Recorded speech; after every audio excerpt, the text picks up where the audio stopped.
Another way we can contribute to the oneness, rejecting false stories that are designed to separate us from Jehovah's organization. As an example, think about the apostate-driven lies and dishonesties that Jehovah's organization is permissive toward pedophiles. I mean, that is ridiculous, isn't it? If anybody takes action against someone who would threaten our young ones and takes action to protect our young ones, it's Jehovah's organization. Now, do you recognize, Mr. Jackson, and in asking this question, let me make it clear, I'm not suggesting it's peculiar to the Jehovah's Witness organization. There are many, many organizations in this position. But do you accept that the Jehovah's Witness organization has a problem with child abuse amongst its members? I accept that child abuse is a problem right throughout the community, and it's something that we've had to deal with as well. And do you accept that it's presented, I withdraw that, do you accept that the manner in which your organization has dealt with allegations of child sexual abuse has also presented problems? There have been changes in policies over the last 20 or 30 years where we've tried to address some of those problem areas, and by the fact that we've changed the policy would indicate that the original policies weren't perfect. And you accept, of course, that your organization, including people in positions of responsibility like elders, are not immune from the problem of child sexual abuse? That appears to be the case. And do you accept, Mr. Jackson, that many of the efforts that are being made by different people and organizations to highlight the issue of child sexual abuse and try and find solutions are genuine efforts to improve the situation? I do accept that, and that's why I'm happy to testify. And that such efforts are not necessarily an attack on your organization or its system of beliefs? We understand that too. You described earlier in your testimony that the work of this Royal Commission is beneficial. Do you accept then that the Royal Commission's efforts are genuine and well-intentioned? I certainly do. And that's why we came into the Royal Commission hoping that collectively something would come forward that would help us as well as everybody else. And would you disagree then with anyone who said that the efforts to highlight and deal with child sexual abuse in the Jehovah's Witness Church is engaging in apostate lies? I guess that's a broad question, because sometimes those who make these accusations make many other accusations as well. But let me assure you, the person making the accusation is not the main thing. The main thing is there some basis to the accusation?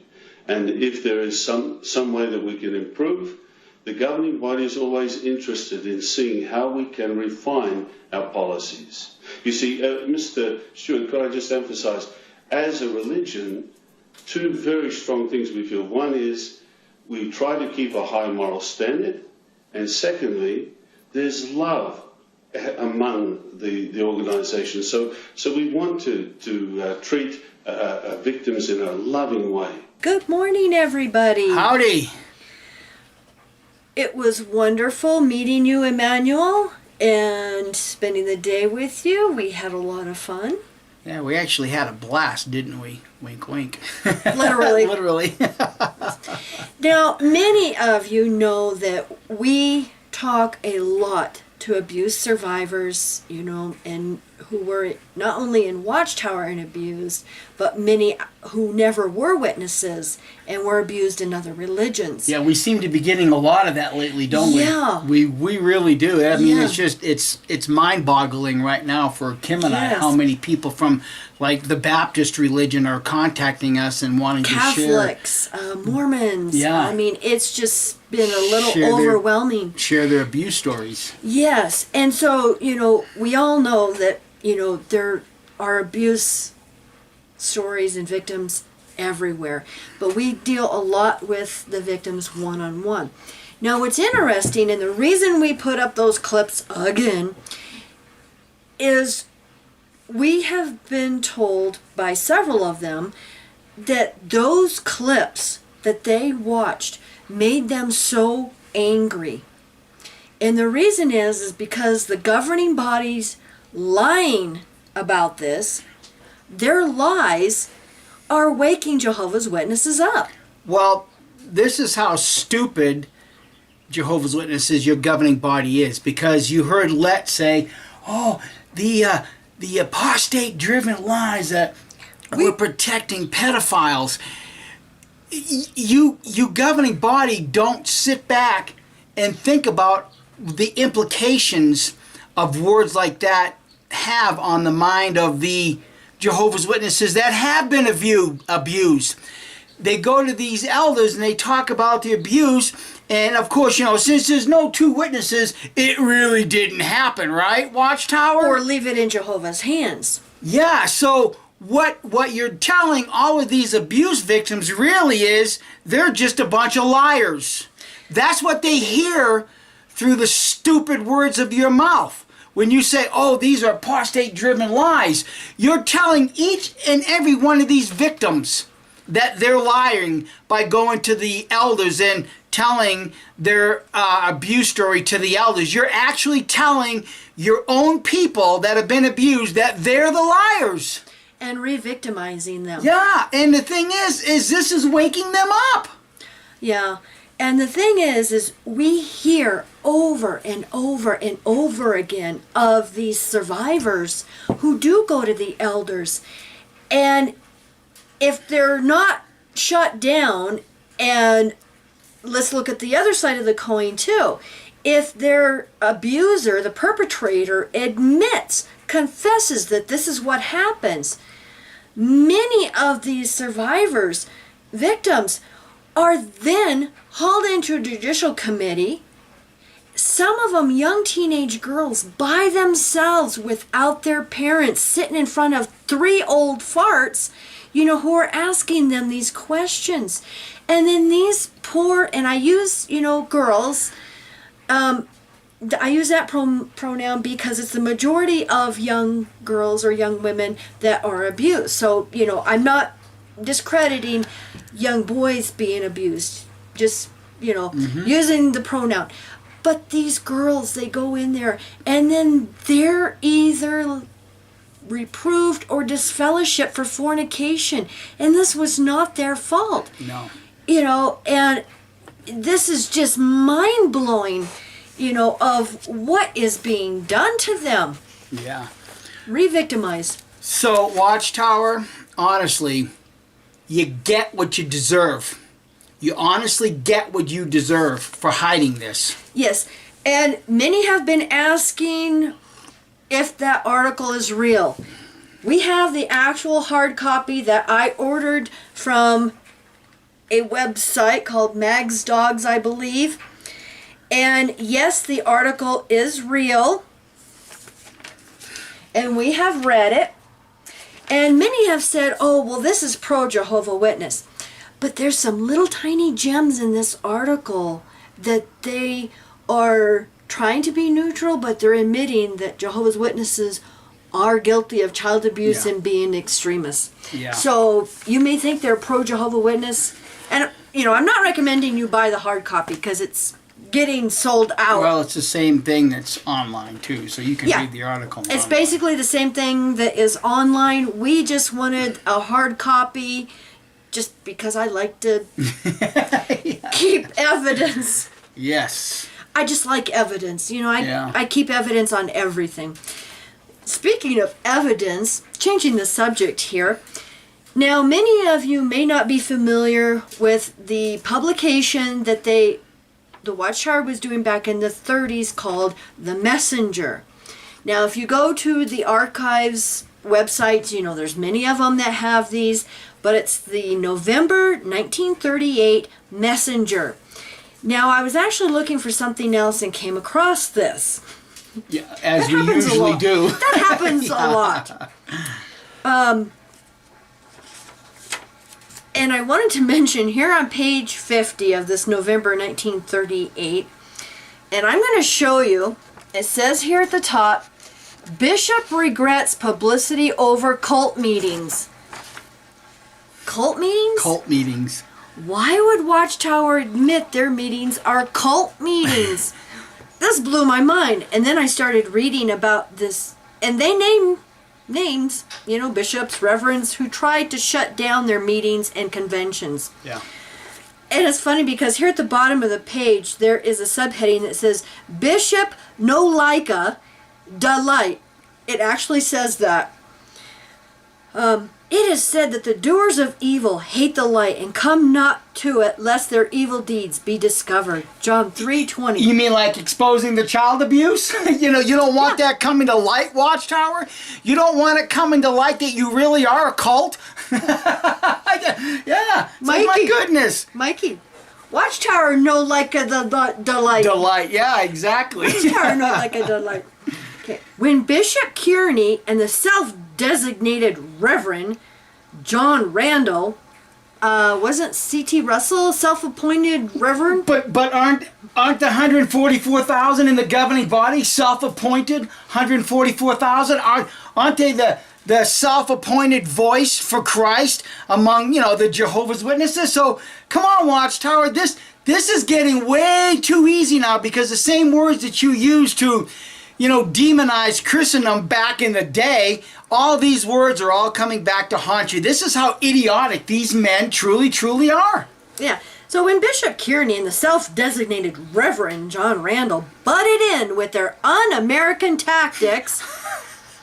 Un-American? Isn't that a political thing? thing? Yeah, exactly. Yeah. On the Rochester Convention, they had much light turned on them. No wonder the bishop regrets the unfortunate publicity. Yeah. Turnabout's fair play, Watchtower. Yeah. So they call themselves a cult meeting, or they call their meetings a cult meeting. Good job, Watchtower. It was so very unfortunate for them, dragging them out in the open, exposing their inward corruption to view, taking off the veil of hypocritical pretense. I don't have my glasses on and I can see that. Well, you see the printer's kind of messed up. Yeah, the printer kind of did something funky there. And showing up to all as frightened racketeers trying to dictate what can be listened to in Rochester. Holy cow. Dictate what can be listened to? Watchtower, you are hypocrites. Don't you dictate to your, members, the rank and file, what they can view on the internet? Cult members. Yeah. Yeah, cult members. Oh my God. You tell them they can't go on the internet and watch YouTube videos to see the other side of the coin. Yeah. You're doing the same damn thing. Same thing. Oh. Only decades later now. Now, this is how condescending and gloating... I'm going to blame Rutherford for this because it's from 1938 and it sounds like something he would do. It is something he would have written. No one likes to be spanked, and it is especially embarrassing to be spanked where all may see and hear. You mean like in the Australian Royal Commission? You guys got On your YouTube? pee-pee spanked on that one. On YouTube? Yeah. Good Lord, for the whole world to see. You're only being exposed and spanked out in the open. That's what all of us do. Oh my God. The bishop and the reverend received a royal judicial spanking from the Supreme Court. Didn't you receive a right spanking from the Australian Royal Commission? Oh, and I want to thank you, the person that sent me that New Zealand now might be investigating and doing their own royal commission. So let's hope and pray, that happens. Everyone saw and heard it, and therefore they do so deeply deplore the unfortunate publicity. Oh my God. Wow. And so they just go on to keep bashing this reverend and this bishop. Well, they just keep publicly humiliating them is what they're actually doing. Yeah. So this is the last paragraph. Next time, Bishop, you and your reverends had better stay in your holds and draw the hold in after you. And be assured that even there, Jehovah's executioner will locate you. Hey, Watchtower, you better hide in your little bunkers in Warwick and close the doors, and you better hope that Jehovah's executioner don't find you either, jackasses. Oh, good Lord. God, this is too easy this late in date to take what they said decades ago and point the finger at Christendom, and now these articles are now directly pointing the finger at you. See, what you guys were doing way back then, back through the 40s, 50s, 60s, 70s, 80s, 90s, 2000, it's all coming back to haunt you because you couldn't keep your goddamn mouth shut when you were pointing the finger at Christendom. Now all the fingers are being pointed at you worldwide, Watchtower, worldwide. Speaking of Christendom, I should make kind of a correction because we were accused of something to do with Christendom. That just reminded me. Okay. Yeah. In one of Mikey's rants, he may have said that all Christians were being seduced. And we wanted to make a correction on that that's not entirely true. You know, Mikey gets a little riled sometimes. And we mentioned that all churches are bad and nobody should go to churches. That's what we're being accused of. No, we've never said that. There are some really good churches, and we always tell people who email us and stuff, you know, try to find a church. Maybe a small community one, you know, maybe one down the street, you know. We don't tell anybody not to go to churches. You know, churches are very good to interact with people, to make new friends, you know, socialize and everything else. You know, all we mean is be careful that you don't get sucked into another cult. And that's all we mean by that. And that's the biggest thing, is that when you wake up from Watchtower, you learn to identify religious cults, religious cultism. You hear the words from from these pastors sometimes in these churches that are cultic.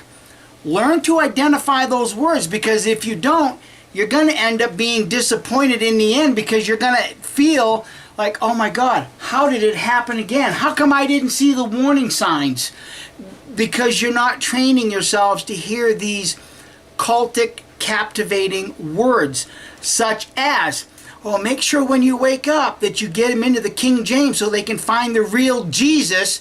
Those are cult, seductive words, because if you truly believe, if you truly, truly believe in the grace of God through Jesus Christ, then guess what? It doesn't matter what Jesus you believe in, because you've already been saved by grace. But when you hear these words, now make sure that you come to the real Jesus. These are just words, again, that suck you into another cult. Real Jesus? The real Jesus. Learn to separate, because if you've been saved by grace, then guess what? You don't really need to find the real Jesus, in my opinion. Your humble, crazy opinion. Well, I want to... The Good Earth Tea today says nothing is impossible.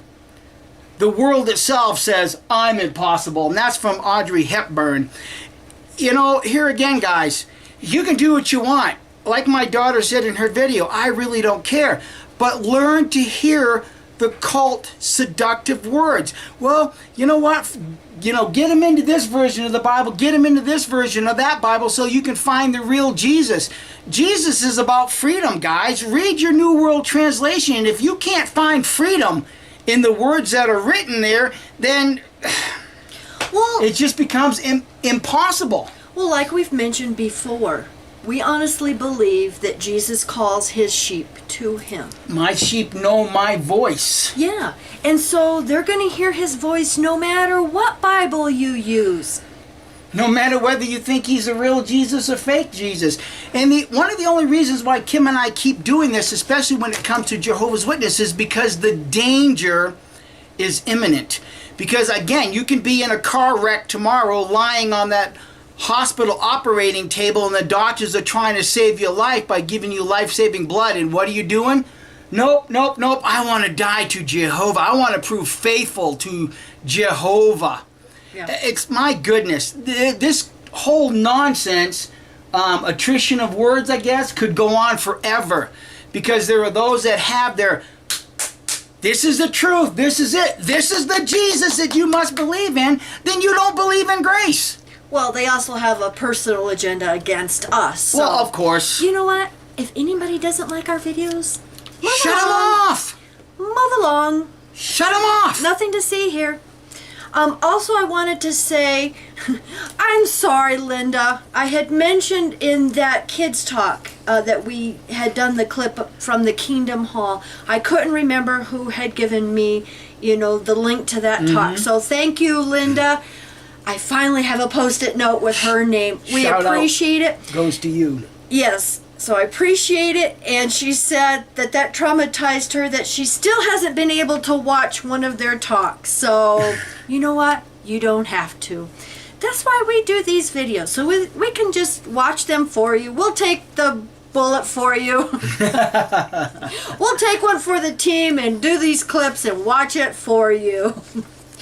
Okay, now I want to thank Faye so much, and I'm going to put the link down below to their latest video, because they have leaked some documents.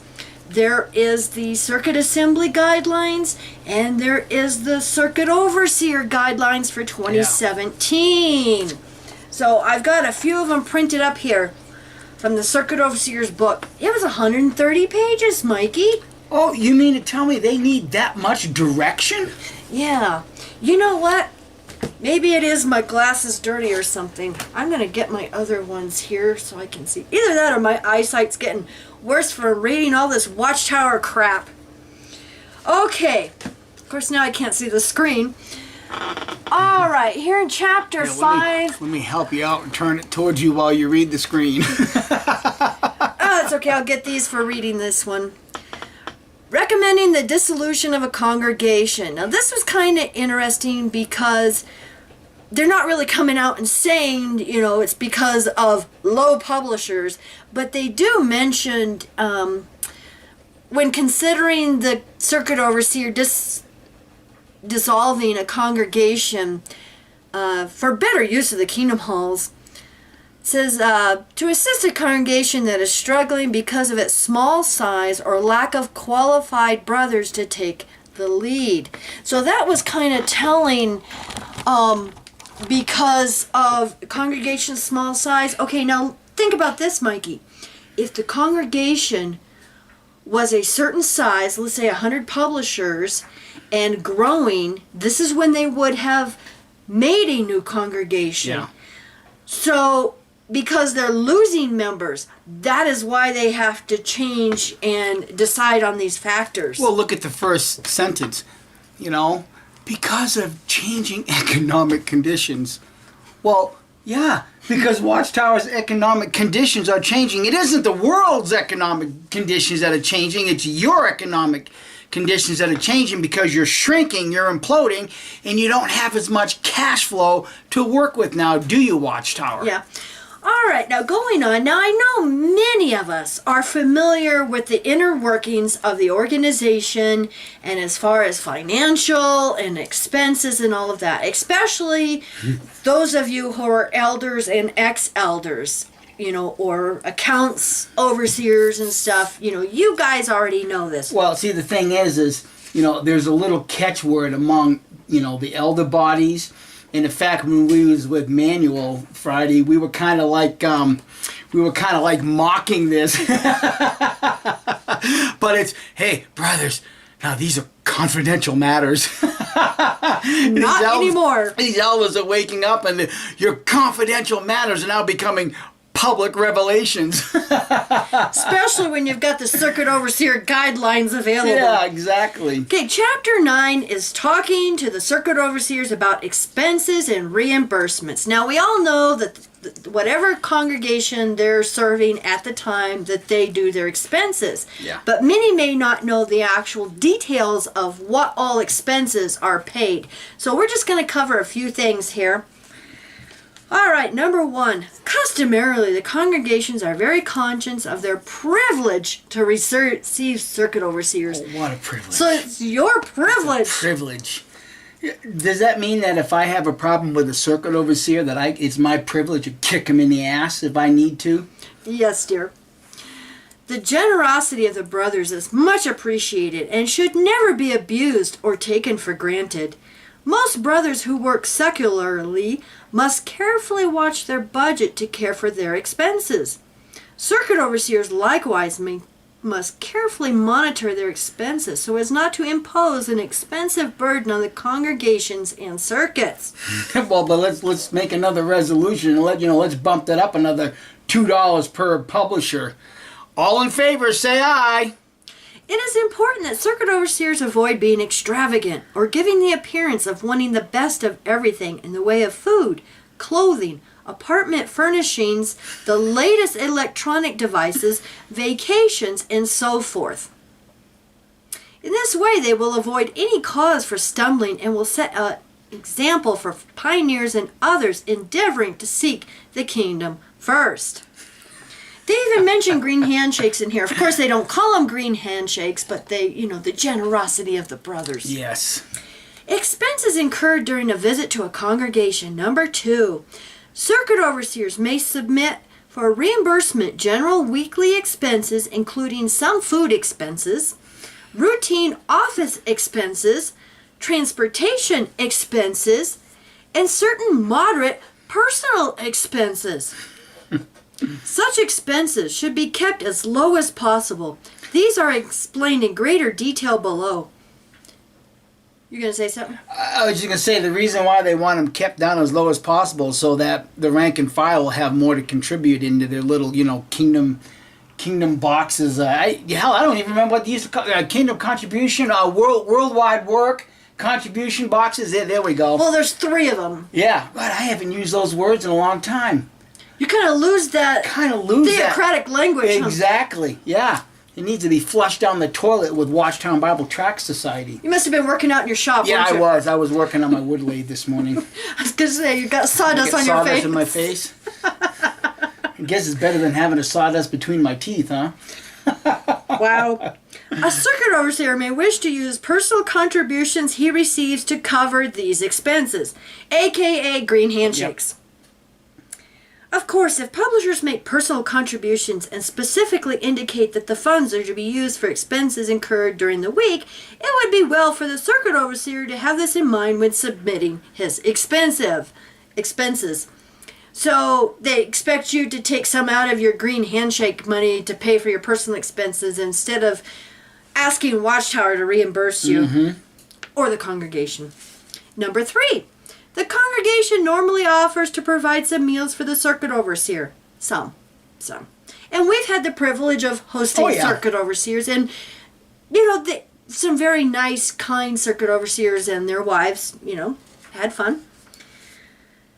However, it is up to him to decide whether to accept any invitations to eat breakfast, lunch, and dinner with the brothers. At times, he may want to eat his meals alone with his wife in harmony with the schedule of the visit. If so, reasonable food expenses may be submitted. So if he decides to take his wife out on a date in a restaurant, guess who gets the bill?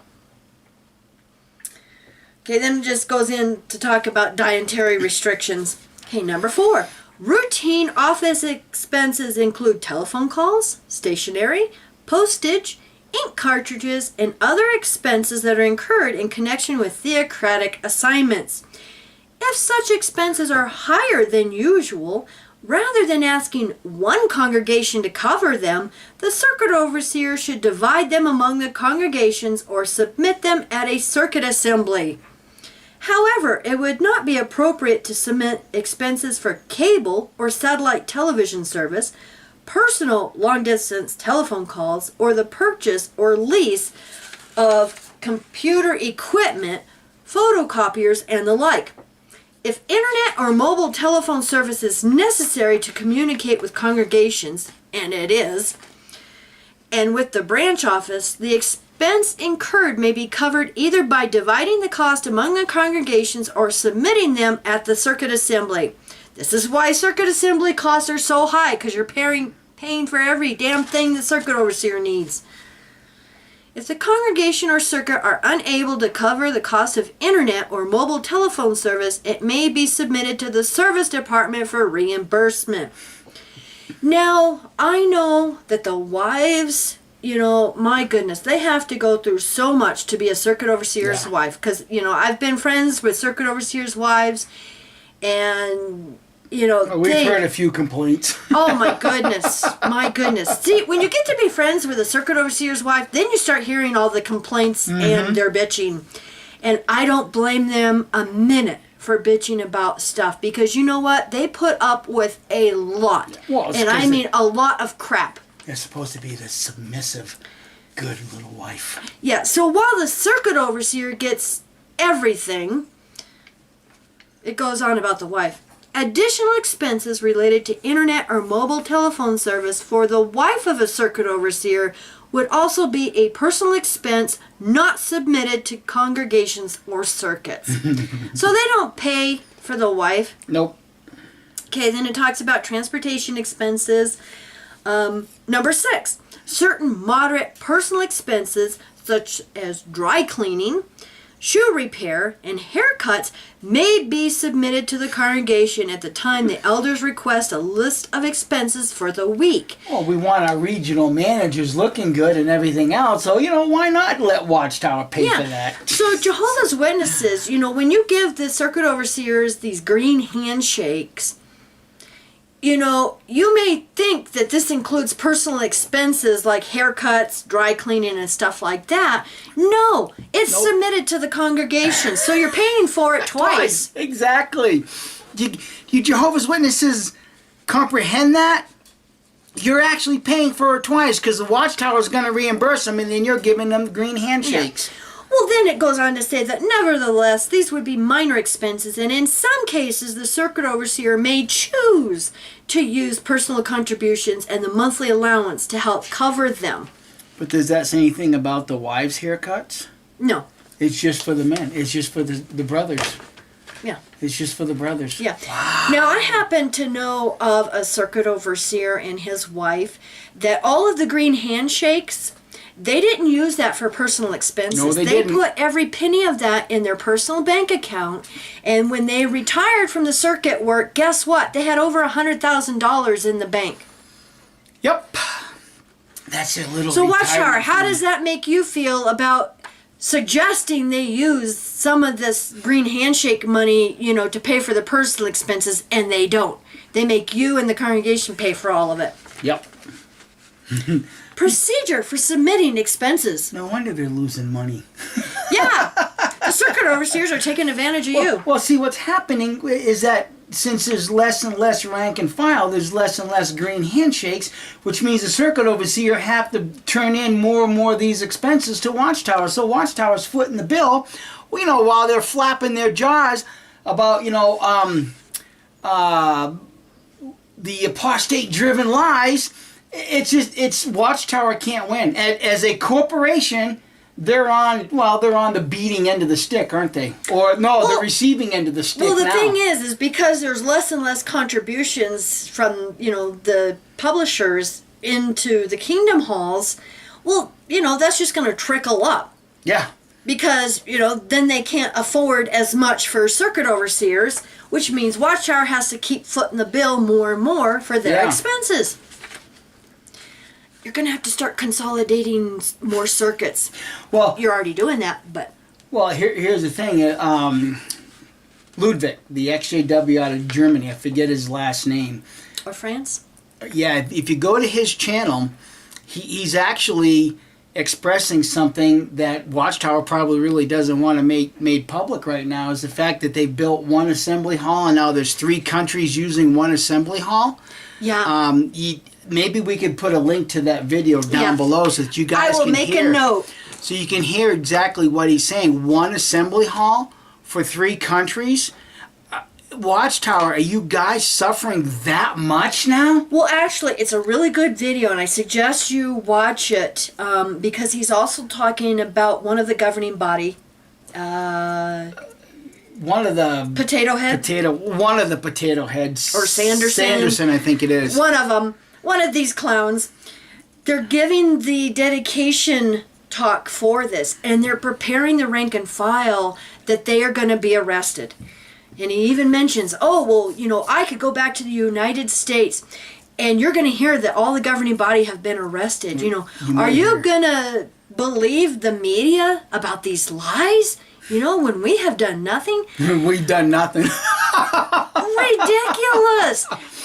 Governing body, you deserve to be in jail. If you guys have done nothing, we wouldn't be in front of our camera exposing all of this bullshit you guys have been throwing at people for decades. Your lies and slander alone should make you guilty of going to jail. And these lying under oath to the Australian Royal Commission, Jackson should be hauled to prison. Yep. Okay, procedure for submitting expenses. We're getting distracted here. Yes. Circuit overseers should not take the initiative in requesting that a congregation reimburse them for expenses incurred during the week. They may submit expenses to a congregation only when the elders request these. An itemized list of expenses together with the receipts should be provided whenever expenses are submitted for reimbursement. Number 8, if a congregation does not provide accommodations or reimburse the circuit overseer for food, fuel, routine office expenses, and moderate personal expenses, he may submit his expenses for these items to the service department for reimbursement using the circuit overseer's monthly report. So is it going to get to the point where Watchtower is going to say, oh, we're not going to pay for that, we're not going to pay for that? Well, more than likely they are. Yeah. More likely. How many pages do you say this was?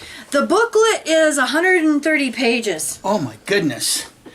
Hope we're not boring everybody, because it's sure as hell boring me. Well, you can leave, you know. You don't have to sit here and listen to me do all this. I listen to you. I know. Covering other personal expenses. Other personal expenses such as clothing, cosmetics, vitamins, over-the-counter drugs, insurance for personal property, travel trailers, and their tow vehicles or life insurance should not be submitted to congregations or circuits for reimbursement. Neither should requests for reimbursement be submitted for expenses incurred during personal time away. Rather, they should be covered with funds from personal contributions received. So if they go on vacation, we know Gene yes. Fields, that, you know, a multimillionaire in our Cottonwood congregation, paid for his extravagant vacations to like the Philippines, the Bahamas, Singapore, which one of those Chinese countries? Wherever. Yeah. Oh, and then of course, you know, the brother that was doing this got special privileges. Of course, he gave talks at every assembly and convention. Every assembly, yep. I wonder why. Yeah, just keep throwing that vacation money at the circuit overseers, guys, and you'll keep getting all of these privileges. Well, that's how the game's played. Yeah. Personal contributions, monetary gifts, aka green handshakes, should not be made to circuit overseers from congregation or circuit funds. Likewise, it is not appropriate for individuals in a congregation or circuit to solicit money from brothers and sisters and then provide this as a gift to the circuit overseer. Correct me if I'm wrong, but when Gene Fields was leaving our circuit and they were renting a hall to have a big going away party. That's what you were thinking, isn't it? Oh, I know exactly where you're going with this, because I'm going to add a little something into this afterwards to show how screwed in the mind some of these elders are. I seem to remember an elder coming and asking our family to donate at least $20 towards this party. So they could have a little going away party for Gene Fields. And then, of course, this was all about the same time that I wrote to the Watchtower and Babel Crap Society about all of the special favors that I was witnessing firsthand, and how I stood up to, this elder that was trying to get us to contribute to Gene Fields' going away party. And I said, no, brothers, we've already been instructed not to do this for circuit overseers. I stood up once again to these idiots just to be hauled in the back room and that same dumbass elder say, he's died. May God rest his soul. May he rest in peace. And then he He says, now imagine how I felt when my brothers didn't go to that going away party. That's right. Kim and I and a few others didn't go away to this going away party because we already knew that Watchtower said not to do it. And all of these brothers in the congregation all did it.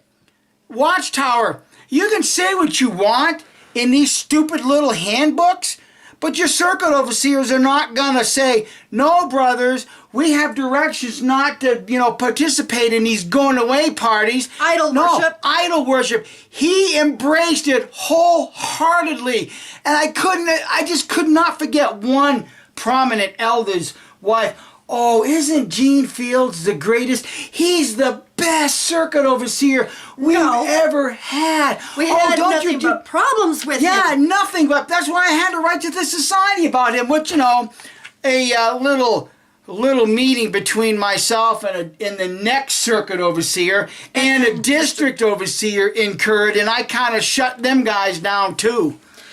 But Mikey, they give instructions just for those situations. It's the next sentence. But nobody follows it. I don't give a shit what this book says. Nobody follows it. Such genuine Christian generosity on the part of the giver and acceptance on the part of the circuit overseer is a private matter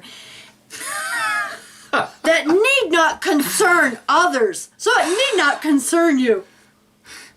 Oh, but imagine how I felt when my brothers didn't show up to that going away party. It's because we were doing what we was instructed by Watchtowers. It was them idiots that broke the rules. Jeez. We went and did something else as a family and we had fun. Yeah. Okay, the next one, business ventures. Wait a minute. Correct me if I'm wrong, but wasn't there a going away cake? How is that any different than a birthday cake? Oh, well, it is different because this was an idol worship cake. Oh, that's right. Okay, that's so right. it's different. This was an idol worship cake. You can't bring glory to yourself for your own birthday. You want to be humble and not accept, attention to yourself for a birthday. But it's okay for a circuit overseer to get this attention for a going away. So that I stand corrected. We probably should have gone. So this is a belated act of worship. Oh, Gene Fields, you're the best. You are the greatest. Oh, Gene Fields, may you end up in the school teaching JWs in Florida. Yeah, that's where you ended up, in Florida. You were just the best. My God, just bare your butt cheeks now and I will kiss them from now until Armageddon comes. Oh, Gene Fields, you are simply the best. That's enough. Not. God. How am I supposed to go on when you get me laughing?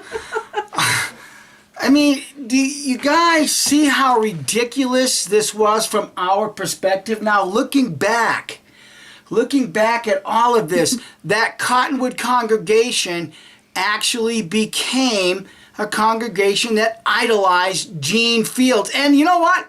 I have to admit, because when he first came in, and I'll tell everybody where this came from, because that Cottonwood congregation was that man's first assignment ever, and we all, myself included, got sucked into it. He was very charismatic, wasn't he? Oh my God, very charismatic. Charming. But I'll tell you what, for me, because I was appointed as a ministerial servant at that time.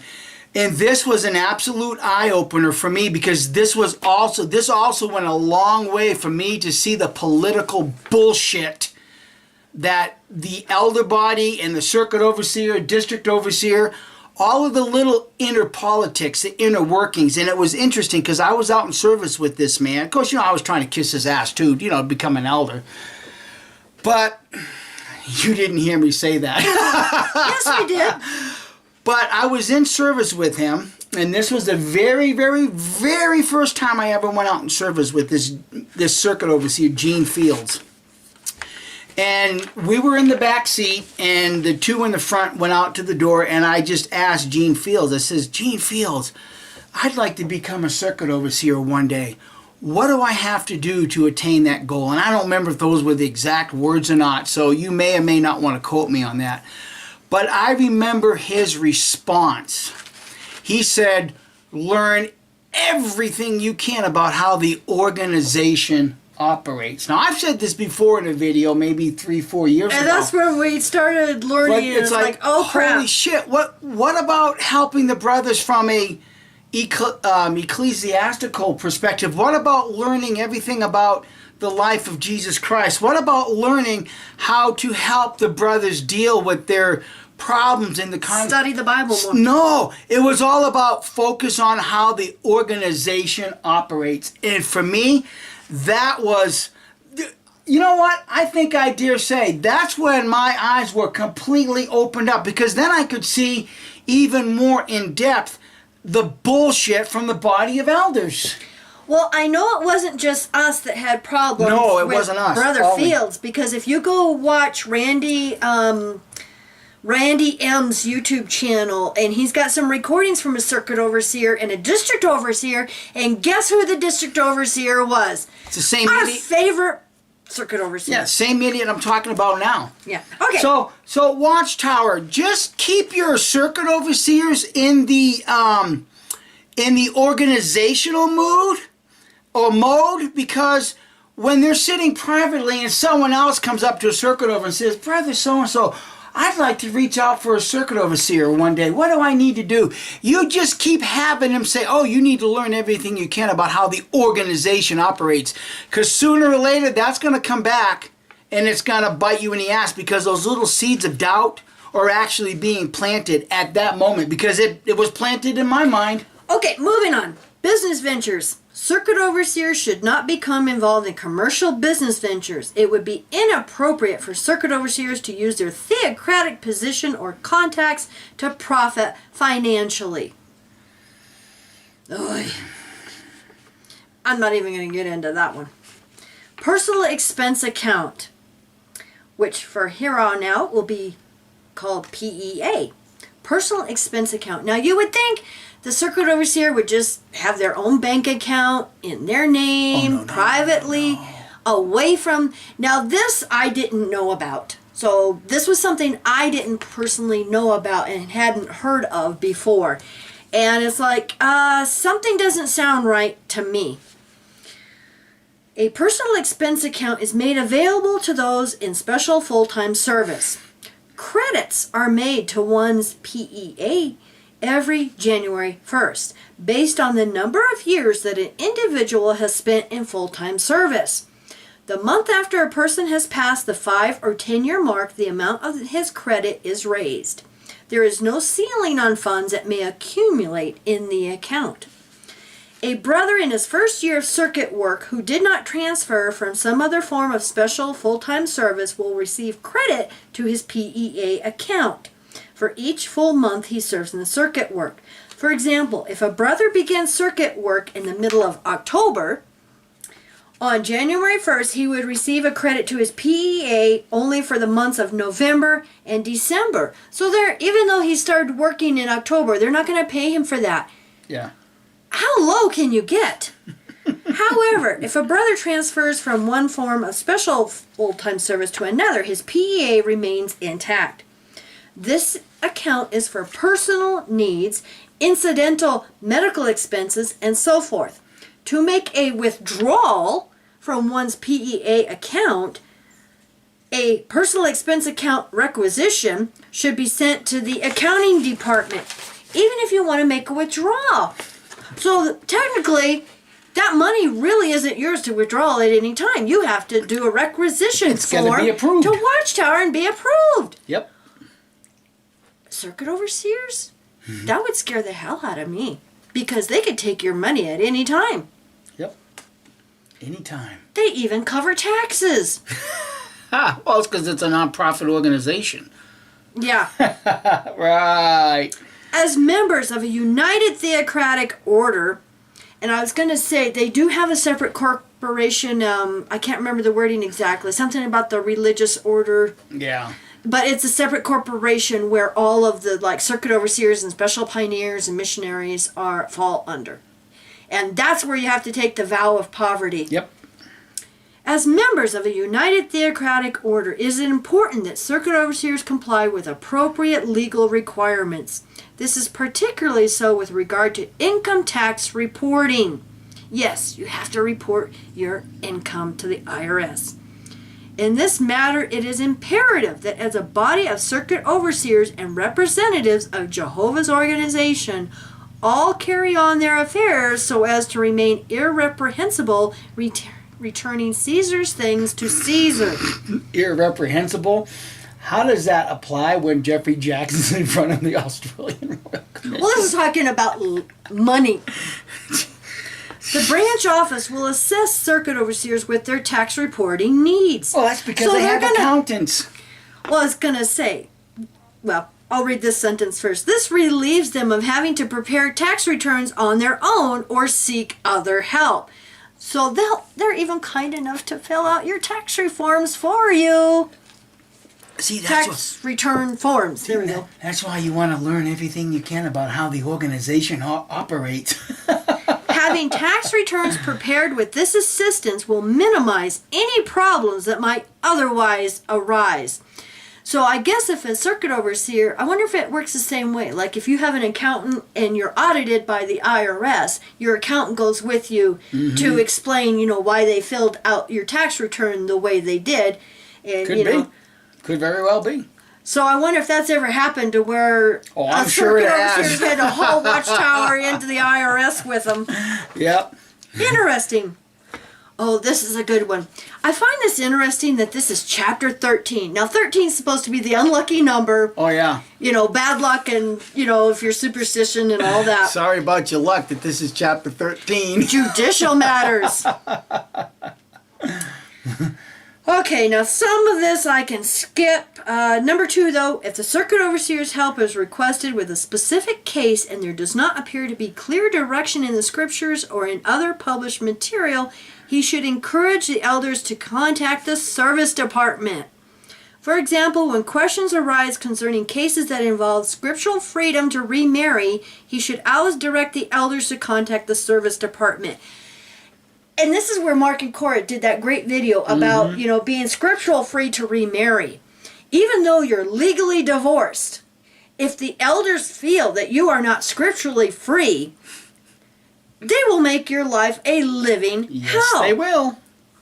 I'm so glad that so many Jehovah's Witness elders are waking up and seeing the bullshit that this is. Hi, guys. That this all is. I've had many private conversations with ex-elders, and I'm glad to hear that these guys recognize this is all, but it's bullshit. Look at how many we've talked to that have to stay in for family. Yeah, and they're fully awake and think, no, this is all BS. Yep. Okay, number 4. At times, it has been necessary to arrange for an interpreter to assist with judicial cases. This chap my hide. If there is an elder in the circuit who is proficient in the languages involved, he can serve as an interpreter. So they prefer an elder. If no elder is available in the circuit overseer may check with nearby circuits for an available elder, or he may contact the service department for assistance. Now, this following sentence is what chapped my hide. While a sister may be a good interpreter, it is not appropriate to use a sister as an interpreter for judicial cases. So, when they're talking to the Australian Royal Commission, say, well, maybe it might be a good idea to have a sister there for emotional support and stuff. And they're like, we might consider something like that. No, they won't. They can't even use them to interpret for a judicial hearing. Well, and here's the thing. It goes right back to that one word, confidential. Hey, Jehovah Witness elders, I got news for you. We all know that you talk to your wives about these confidential matters because we hear it in the field service. So while you elders are flapping your jaws, breaking confidential matters, your wives are doing the same thing. Okay, this next one is really important. Cases involving child sexual abuse. When the body of elders decides to form a judicial committee to meet with one accused of child sexual abuse, the coordinator of the body of elders will first contact the circuit overseer. The circuit overseer should designate an experienced elder who is on the special committee list to serve as chairman of the judicial committee, and when needed, another elder from the list to serve on an appeal committee. Also, when an adult who has been disfellowshipped for child sexual abuse applies for reinstatement, the coordinator of the body of elders will contact the circuit overseer and provide the names of those who served on the original committee. Thereafter, the circuit overseer should determine whether the original chairman should continue to serve as such or whether a different elder who is on the committee, blah, blah, blah, blah. Okay, but I wanted to get this here to those with a record of past misconduct. Chapter 17. So if the child sexual abuse isn't a problem but apostate generated lies, then why do they have details or steps Guidelines outlining how to handle these matters? So they're not apostate generated lies, Jehovah's Witnesses. Otherwise, there wouldn't be guidelines in these books. And if I looked at this correctly, this was the longest chapter. Mm-hmm. So even though it's apostate-driven lies and there's no real bad problem with child abuse in the organization, it just happens to be the longest chapter. Those with a record of past misconduct. The circuit overseer needs to check with the elders about any past reproofs or disfellowshippings of those being recommended for appointment. If a brother who is reproved during the last 3 years or reinstated during the last 5 years is being recommended, the circuit overseers should give careful consideration to the following. So, we have to remember that who makes the appointments now? It's not the governing body, it's now the circuit overseers. Yeah, it's not the service department, Right. it's not the body It's of the circuit elders. overseers. Yeah. Number 1, whether an announcement was made to the congregation in case of a reproof and the degree of notoriety involved. Meaning, was it on the news if it was a child abuse case?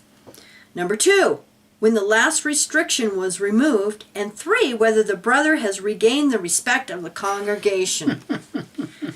Number 13. Number 13 again. Circuit overseers need to be careful about reappointing brothers too soon after being removed as elders or ministerial servants because of wrongdoing. A quick reappointment under those circumstances tends to minimize the seriousness of the wrongdoing in the eyes of the wrongdoer and may be disturbing to those who remember his bad course. Just like those of us who find out about elders who are child abusers. Yeah. And it's on the news.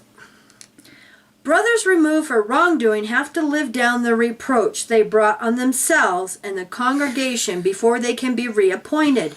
This involves building up a convincing record of righteousness that serves to counterbalance the effect of the past wrong.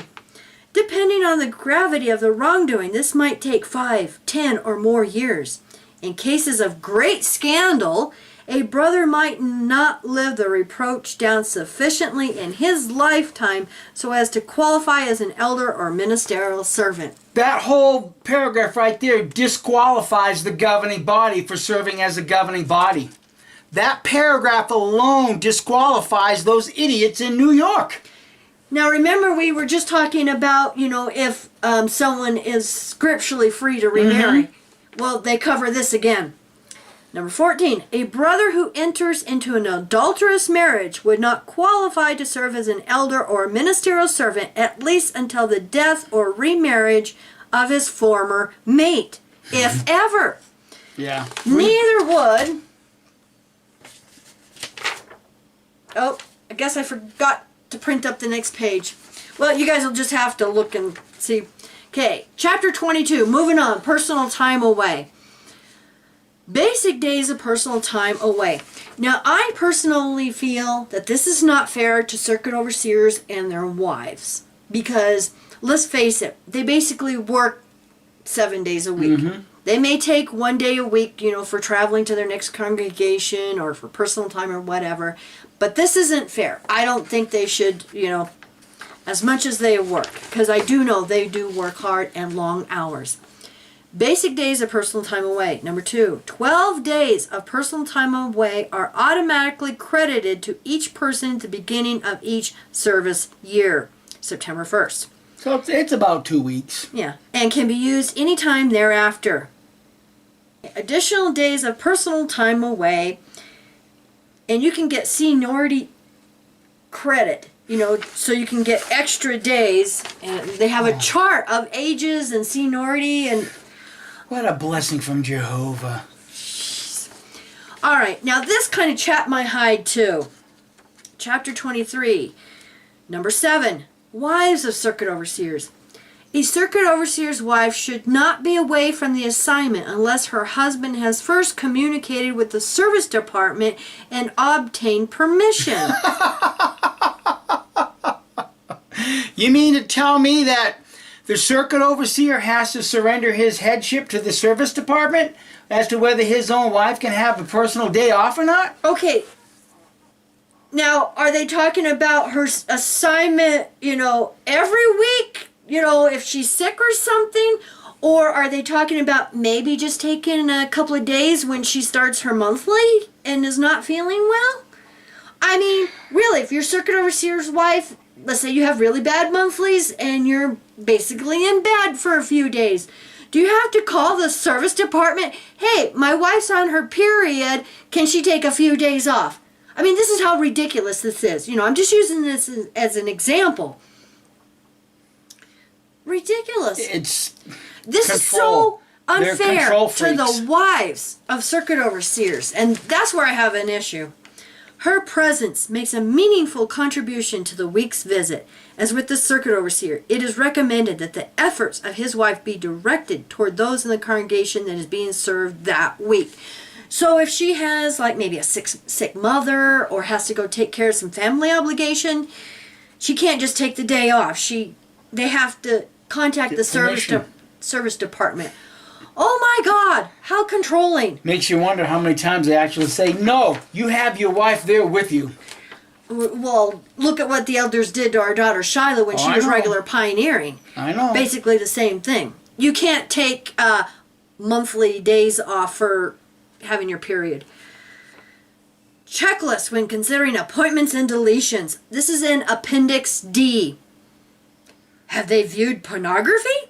See index to letters for bodies of elders, S22. Accusation of child abuse. See index to letters for bodies of elders, S22. Then they have, before making appointments of elders, please also consider the following: shepherding, teaching, past difficulties.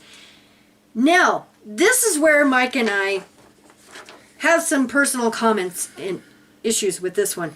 Before deleting an elder or ministerial servant, please consider the following: sufficient scriptural disqualification. And they're referring it to the Elder's Manual, Chapter 3, paragraphs 15 to 21. Okay, sufficient scriptural disqualification.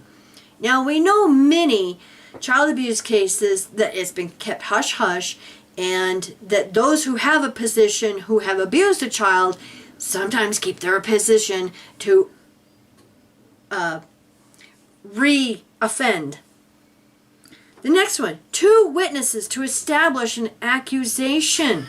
Oh my God. So this means, in my humble opinion, that if there's no 2 sufficient, or 2 witnesses to establish an accusation, then he can keep his position and he's not to be deleted. Well, that also might apply this way too, is that if you have an elder that has a business and he's known in the community for having bad or shady business transactions, I know who you're thinking about. Within the community, because I've experienced this personally.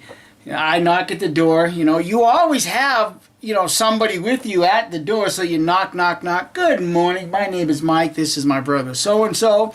We're here, to present you. Oh, wait. Let me get a little better prepared. We're here to present you the good news of the kingdom. You try to, engage the householder into a, biblical conversation. But long before you can get to that point, the person will say, I will never become a Jehovah Witness as long as so-and-so is in your congregation, because he screwed me out of this so-and-so business deal, this such and such business deal. And you've got a freaking witness right here that hears that out of the mouth from a worldly person, he got involved with a Jehovah Witness elder that screwed him out of a business deal. So what do? You go up, hey, brother so-and-so, can I talk to you in private? And then you explain this, and guess what? Well, hey, you know what? You can't believe the worldly person.